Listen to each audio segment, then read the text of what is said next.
10 ఏళ్ల పాలక పార్టీలో ఉన్న నేతలు అధికారం పోగానే కాంగ్రెస్ గూటికి చేరడంతో రగడ మొదలైంది. అస్తిత్వం కోసమో అధికారం అండ ఉండాలనో నాయకులు క్యూ కట్టడం కాంగ్రెస్ కి కొత్త తలపోటు తెచ్చిపెడుతోంది.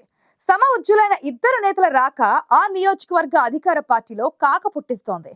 ఇందుకే ఎవరా నేతలు, అసలేంటి అక్కడి రచ్చ, వారి చేరికలపై ఎందుకంత చర్చ?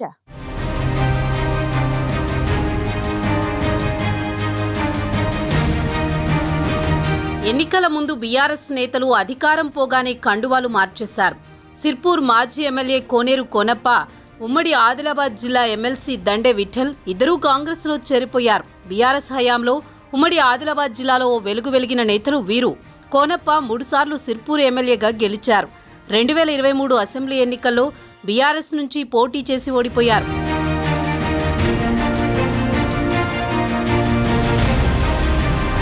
అయితే ఓడిన వెంటనే ఆయన కాంగ్రెస్ గూటికి చేరారు. ఇక ఇదే ప్రాంతానికి చెందిన ఉమ్మడి ఆదిలాబాద్ జిల్లా ఎమ్మెల్సీ దండే విఠల్ కూడా కాంగ్రెస్ పార్టీలో చేరారు.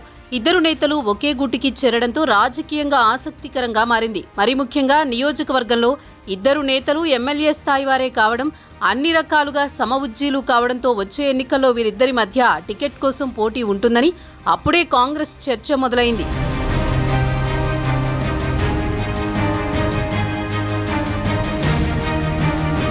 మాజీ ఎమ్మెల్యే కోనేరు కోనప్ప ఉండగానే మరోవైపు ఎమ్మెల్సీ దండే విఠల్ సిర్పూర్ నియోజకవర్గంలో చాప కింద నీరులా తన పని తాను చేసుకుపోతున్నారని ఆరోపణలు వినిపిస్తున్నాయి. ఇప్పటికే కొందరు నేతలను కలుస్తూ పలు కార్యక్రమాలు నిర్వహిస్తున్నారు విఠల్. సీఎం రేవంత్ రెడ్డి రానున్న రోజుల్లో తుమ్మిడిహెట్టి దగ్గర ప్రాజెక్టు నిర్మాణం చేస్తామని చెప్పడంతో విఠల్ తన వర్గం నేతలతో కలిసి తుమ్మిడిహెట్టి దగ్గర ముఖ్యమంత్రి చిత్రపటానికి పాలాభిషేకం నిర్వహించారు. మరోవైపు కోనప్ప వర్గం కూడా తమ కార్యక్రమాలు తాము చేసుకుంటూ ముందుకు సాగుతోంది. కోనప్ప నేరుగా కార్యక్రమాల్లో పాల్గొనకపోయినా ఆయన తమ్ముడు కోనేరు కృష్ణ, అల్లుడు రావి శ్రీనివాస్ విడిగా కార్యక్రమాలు చేస్తున్నారు. ఇలా 2 వర్గాలుగా కాంగ్రెస్ నేతలు కార్యక్రమాలు నిర్వహిస్తుంటే మధ్యలో కార్యకర్తల అయోమయంలో పడుతున్నారు.